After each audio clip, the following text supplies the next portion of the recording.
ನಮಸ್ಕಾರ ವೀಕ್ಷಕರೇ, ಪ್ರಿಯಾ ಚಾನಲ್ಗೆ ಸ್ವಾಗತ. ನಾನಿವತ್ತು ನಾನ್ ವೆಜ್ ಪ್ರಿಯರಿಗೆಲ್ಲ ಒಂದು ಸ್ಪೆಷಲ್ ಕೈಮಾ ರೆಸಿಪಿಯನ್ನು ತೋರಿಸ್ತಾ ಇದ್ದೀನಿ. ಇದು ಅವರೆಕಾಳು ಸೀಸನಲ್ಲಿ ಮಾಡಲೇಬೇಕಾಗಿರೋಂತಹ ಅವರೆಕಾಳು ಕೈಮಾ ಗೊಜ್ಜು. ತುಂಬಾ ಚೆನ್ನಾಗಿರುತ್ತೆ, ಮಾಡೋದು ಕೂಡ ತುಂಬಾ ಸುಲಭ. ಯಾವುದೇ ರೀತಿ ಮಸಾಲೆನ ರುಬ್ಕೊಳ್ಳೋ ಹಾಗಿಲ್ಲ. ತುಂಬಾ ಕಡಿಮೆ ಸಮಯದಲ್ಲಿ ತುಂಬಾ ಸುಲಭವಾಗಿ ಮಾಡ್ಬೋದಂತಹ ರುಚಿಕರವಾದ ಈ ಗೊಜ್ಜನ್ನ ಯಾವ ರೀತಿ ಮಾಡೋದು ಅಂತ ನೋಡ್ಕೊಳ್ಳೋಣ ಬನ್ನಿ. ಈಗ ನಾನು ಈ ಅವರೆಕಾಳು ಕೈಮಾ ಗೊಜ್ಜನ್ನ ಮಾಡೋದಕ್ಕೆ ನಾನು 1/4 kg ಕೈಮಾವನ್ನು ತಗೊಂಡಿದ್ದೀನಿ. ಇದನ್ನು ಚೆನ್ನಾಗಿ ತೊಳೆದು ಇಟ್ಕೊಂಡಿದ್ದೀನಿ. ಈಗ ಇದಕ್ಕೆ ಕೆಲವು ಮಸಾಲೆಗಳನ್ನ ಹಾಕಿ ನಾವು ಮ್ಯಾರಿನೇಟ್ ಮಾಡೋದಕ್ಕೆ ಇಡಬೇಕಾಗುತ್ತೆ. ಹಾಗಾಗಿ ನಾನು ಒಂದು ಅರ್ಧ ಚಮಚದಷ್ಟು ಉಪ್ಪನ್ನು ಹಾಕೊಳ್ತಾ ಇದ್ದೀನಿ. ಅರ್ಧಕ್ಕಿಂತ ಸ್ವಲ್ಪ ಕಡಿಮೆನೇ ಹಾಕೊಳ್ಳಿ. ಚಿಟಿಕೆಯಷ್ಟು ಅರಿಶಿನ, 1 ಚಮಚದಷ್ಟು ಖಾರದ ಪುಡಿನ ನಿಮ್ಮ ರುಚಿಗೆ ತಕ್ಕ ಹಾಗೆ ನೀವು ಹಾಕೊಳ್ಬೋದು. ಒಂದು ಅರ್ಧ ಚಮಚದಷ್ಟು ಶುಂಠಿ ಬೆಳ್ಳುಳ್ಳಿ ಪೇಸ್ಟ್ ಮತ್ತು ಒಂದು 2 ಚಮಚದಷ್ಟು ಕೊತ್ತಂಬರಿ ಸೊಪ್ಪನ್ನು ಸಣ್ಣದಾಗಿ ಹೆಚ್ಚಿ ನಾನು ಹಾಕೊಳ್ತಾ ಇದ್ದೀನಿ. ಇದ್ರ ಜೊತೆಗೆ ನಾನು ಗಟ್ಟಿಯಾಗಿರೋಂಥ 2 ಚಮಚದಷ್ಟು ಮೊಸರನ್ನ ನಾನು ಸ್ಟ್ರೈನರಲ್ಲಿ ಹಾಕಿಟ್ಟಿದ್ದೀನಿ. ಯಾಕೆಂದರೆ ಗಟ್ಟಿ ಮೊಸರು ಬೇಕು ಅಂತ 2 ಚಮಚ ಗಟ್ಟಿ ಮೊಸರನ್ನ ಹಾಕಿದ್ಮೇಲೆ ಈಗ ಎಲ್ಲ ಮಸಾಲೆಗಳನ್ನ ಕೈಮಾ ಜೊತೆಗೆ ಚೆನ್ನಾಗಿ ಮಿಕ್ಸ್ ಮಾಡ್ಕೊಳ್ಬೇಕಾಗುತ್ತೆ. ಎಲ್ಲ ಮಸಾಲೆಗಳನ್ನ ನಾವು ಕೈಮಾ ಜೊತೆ ಚೆನ್ನಾಗಿ ಮಿಕ್ಸ್ ಮಾಡಿದ್ಮೇಲೆ ಇದನ್ನ ನಾವು 20 ರಿಂದ 30 ನಿಮಿಷಗಳ ಕಾಲ ನೆನೆಯೋದಕ್ಕೆ ಹಾಗೆ ಇಡಬೇಕಾಗುತ್ತೆ. ಈಗ ಈ ಕೈಮಾ ನೆನೆಯವರೆಗೂ ನಾನು ಒಂದು ಪ್ಯಾನ್ನ ತಗೊಳ್ತಾ ಇದ್ದೀನಿ. ಈ ಪ್ಯಾನ್ಗೆ ನಾನು 2 ಚಮಚದಷ್ಟು ಬೆಣ್ಣೆಯನ್ನು ಹಾಕೊಳ್ತಾ ಇದ್ದೀನಿ. ನಿಮ್ಮ ಹತ್ರ ಬೆಣ್ಣೆ ಇಲ್ಲ ಅಂದರೆ ನೀವು ತುಪ್ಪವನ್ನು ಕೂಡ ಬಳಸ್ಕೊಳ್ಬೋದು. ಬೆಣ್ಣೆ ಹಾಕಿದ ಮೇಲೆ 2 ಚಮಚದಷ್ಟು ಎಣ್ಣೆಯನ್ನು ಕೂಡ ನಾನು ಹಾಕೊಳ್ತಾ ಇದ್ದೀನಿ. ಈಗ ಪೂರ್ತಿಯಾಗಿ ನಾವು ಬೆಣ್ಣೆಯನ್ನು ಮೊದಲಿಗೆ ಕರಗಿಸ್ಕೊಳ್ಬೇಕಾಗತ್ತೆ.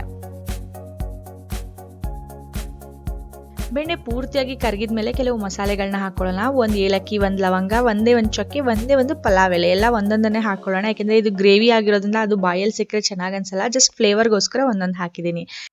ಅದನ್ನು ನಾವು ಒಂದು 30 ಸೆಕೆಂಡ್ಗಳ ಕಾಲ ಚೆನ್ನಾಗಿ ಫ್ರೈ ಮಾಡ್ಕೊಳ್ಳೋಣ. ಫ್ರೈ ಮಾಡಿದ್ಮೇಲೆ 1 ಹಸಿಮೆಣಸಿನ್ಕಾಯಿನ ಸಣ್ಣದಾಗಿ ಹೆಚ್ಚಿ ಹಾಕೊಳ್ತಾ ಇದ್ದೀನಿ. ಜೊತೆಗೆ 2 ಚಮಚದಷ್ಟು ಕೊತ್ತಂಬರಿ ಸೊಪ್ಪನ್ನು ಪೂರ್ತಿ ಕಡ್ಡಿ ಸಮೇತ ನಾನು ಕಟ್ ಮಾಡಿ ಹಾಕೊಳ್ತಾ ಇದ್ದೀನಿ.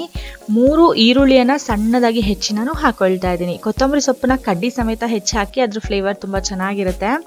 ಈಗ ಈರುಳ್ಳಿ, ಹಸಿಮೆಣಸಿನ್ಕಾಯಿ ಮತ್ತು ಕೊತ್ತಂಬರಿ ಸೊಪ್ಪನ್ನು ಹಾಕಿದ್ಮೇಲೆ ಇದನ್ನು ಚೆನ್ನಾಗಿ ನಾವು ಫ್ರೈ ಮಾಡ್ಕೊಳ್ಬೇಕಾಗುತ್ತೆ.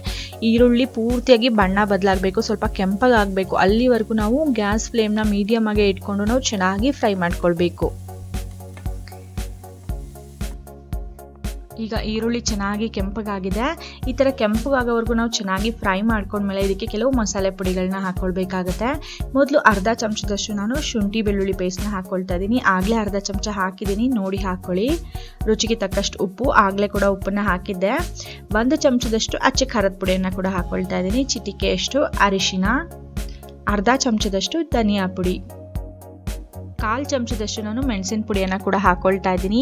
ಈ ಎಲ್ಲ ಸಾಮಗ್ರಿಗಳನ್ನ ಹಾಕಿದ ಮೇಲೆ ಮುಖ್ಯವಾದ ಸಾಮಗ್ರಿ ಆಗಿರುವಂತಹ ಹಿತ್ಕಿದ ಅವರೆಕಾಳು ಅಂದರೆ ಚಿಲ್ಕ ಅವರೆಕಾಳನ್ನು ಕೂಡ ನಾನು ಹಾಕೊಳ್ತಾ ಇದ್ದೀನಿ. ಈ ಕೈಮಾ ಗೊಜ್ಜಿಗೆ ಇದು ತುಂಬಾ ಮುಖ್ಯ. ಅರ್ಧ ಕಪ್ಪಷ್ಟು ನಾನು ಚಿಲ್ಕ ಅವರೆಕಾಳನ್ನ ಹಾಕೊಳ್ತಾ ಇದ್ದೀನಿ.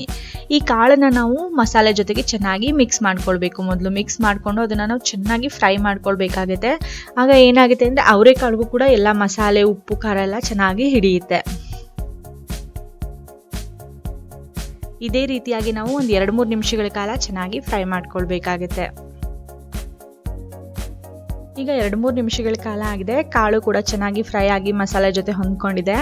ಈಗ ನಾನು ಇದಕ್ಕೆ ಆಗಲೇ ಮ್ಯಾರಿನೇಟ್ ಮಾಡಿ ಇಟ್ಟಿದ್ನಲ್ಲ ಆ ಕೈಮಾವನ್ನು ಪೂರ್ತಿಯಾಗಿ ನಾನು ಹಾಕೊಳ್ತಾ ಇದ್ದೀನಿ. ಇದು 1/4 kg ಇದೆ, ನೀವು ಅರ್ಧ kg ಕೂಡ ತಗೊಳ್ಬೋದು. ಈಗ ಈ ಕೈಮಾವನ್ನು ನಾನು ಕಾಳು ಮತ್ತು ಮಸಾಲೆ ಜೊತೆಗೆ ಚೆನ್ನಾಗಿ ಮಿಕ್ಸ್ ಮಾಡ್ಕೊಳ್ಬೇಕು. ಚೆನ್ನಾಗಿ ಮಿಕ್ಸ್ ಮಾಡಿದ್ಮೇಲೆ ನಾವು ಒಂದು 2-3 ನಿಮಿಷಗಳ ಕಾಲ ಸತತವಾಗಿ ಚೆನ್ನಾಗಿ ಫ್ರೈ ಮಾಡ್ಕೊಳ್ಬೇಕಾಗುತ್ತೆ. ಆಗ ಮಟನಲ್ಲಿರೋ ಹಸಿ ವಾಸನೆ ಕೂಡ ಹೋಗ್ಬಿಡುತ್ತೆ. ಈ ಮಟನ್ ಕೈಮಾನ ನಾವು ಈ ಕಾಳು ಮಸಾಲೆ ಜೊತೆಗೆ ಮಿಕ್ಸ್ ಮಾಡಿ ಚೆನ್ನಾಗಿ ಫ್ರೈ ಮಾಡ್ಕೊಳ್ಳೋದ್ರಿಂದ ಈ ಕೈಮಾ ಗೊಜ್ಜಿನ ರುಚಿ ತುಂಬಾ ಚೆನ್ನಾಗಾಗುತ್ತೆ. ಹಾಗಾಗಿ ನಾವು ಚೆನ್ನಾಗಿ ಫ್ರೈ ಮಾಡ್ಕೊಳ್ಬೇಕಾಗುತ್ತೆ.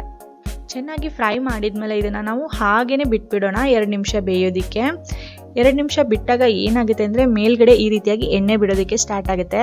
ಈ ರೀತಿ ಎಣ್ಣೆ ಬಿಡೋದಕ್ಕೆ ಸ್ಟಾರ್ಟ್ ಆದಮೇಲೆ ಒಂದ್ಸಲ ಚೆನ್ನಾಗಿ ಮಿಕ್ಸ್ ಮಾಡ್ಕೊಳ್ಳೋಣ. ಈಗ ನಾನು ಇದಕ್ಕೆ ಆಗಲೇ ಮ್ಯಾರಿನೇಟ್ ಮಾಡೋದಕ್ಕೆ ಇಟ್ಟಿದ್ನಲ್ಲ ಅದೇ ಬೌಲ್ಗೆ 1 ಕಪ್ಪಷ್ಟು ನೀರನ್ನು ಹಾಕಿ ನಾನು ಈ ನೀರನ್ನು ಹಾಕೊಳ್ತಾ ಇದ್ದೀನಿ. ಈಗ ಇದು ಮಟನ್ ಆಗಿರೋದ್ರಿಂದ ಇದು ಚೆನ್ನಾಗಿ ಬೇಯಬೇಕು.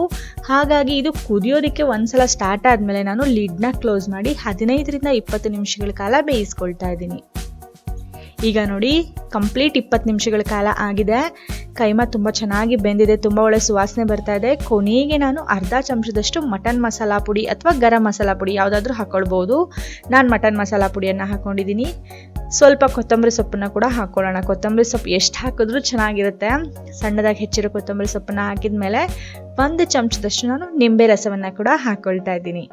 ಇದು ಆಪ್ಷನಲ್, ನಿಮಗೆ ಬೇಕಿದ್ರೆ ಹಾಕ್ಕೊಳ್ಳಿ.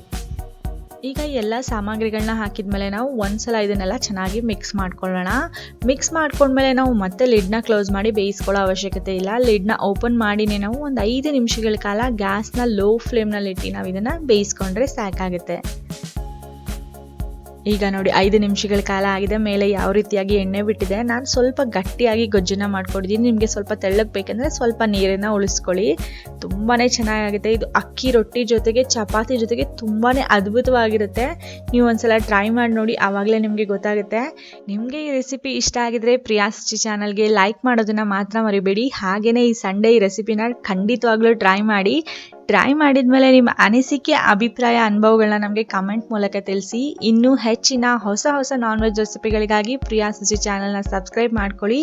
ಹಾಗೆಯೇ ಪಕ್ಕದಲ್ಲೇ ಒಂದು ಬೆಲ್ ಬಟನ್ ಕೂಡ ಇದೆ, ಅದನ್ನು ಕೂಡ ಪ್ರೆಸ್ ಮಾಡಿ. ಅದರಿಂದ ಏನಾಗುತ್ತೆ ಅಂದರೆ ನಾವು ಹಾಕೋ ಹೊಸ ವಿಡಿಯೋಗಳ ನೋಟಿಫಿಕೇಶನ್ ಎಲ್ಲರಿಗಿಂತ ಮುಂಚೆ ನಿಮಗೇನೆ ಬರುತ್ತೆ.